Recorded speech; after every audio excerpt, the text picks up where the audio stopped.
Hello guys! Samahan nyo naman akong maglinis ngayon ng aming 7th door refrigerator. Medyo magulo lang ha kasi pinapili ko yung mga kasambahay namin kung ano yung pwede nilang madala sa kanilang bakasyon. Pinagbakasyon ko muna kasi sa Bohol kasi sobrang init dito sa Cavite. So in-off ko na nga itong ref para makatipid tayo sa kuryente, tapos inalis ko na yung mga food na pwede pang i-recycle. Cherries! Pati din pala sa freezer guys ay inalis ko na rin. Talagang sold out talaga ng mga kasambahay ko. Kumuha na rin pala ako ng toothbrush ng asawa ko at saka yung panyo. Ito yung ginamit ko pang linis. Naniniwala kasi ako sa kasabihan na kapag malinis yung ginamit mong panlinis, ay malinis din yung kakalabasan. O diba ang linis? Pagkatapos ay binrush at hinugasan ko na nga itong mga organizer sa loob ng ating 7-door ref.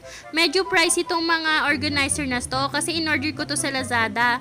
Mga nasa 3K isa. Habang pinapatuyo ko naman yung mga organizer sa ref, ay binubuksan ko na itong mga deliver sa akin na snacks. Ito pala ay galing sa Switzerland, Sweden at Netherlands. Inayos ko na para hindi na mahirapan yung mga kasambahay namin. O diba ang pait kong maging amo. At pagkatapos ay nilabas ko na itong mga ice cream cone na may chocolate.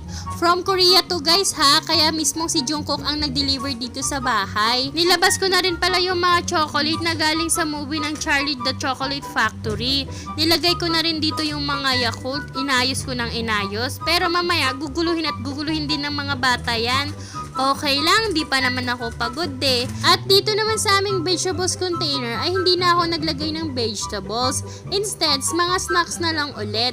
Always kasi kaming nakatibon steak dito sa bahay at saka always din kaming kumakain sa labas.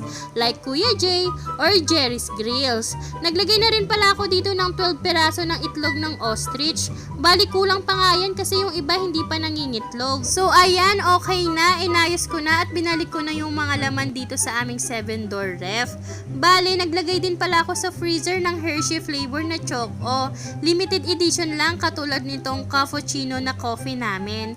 So ayan, ang ganda na ng aming 7-door ref. Sobrang linis na at organized. At dito naman sa aming freezer, meron kami ditong Coca-Cola limited edition white flower flavor.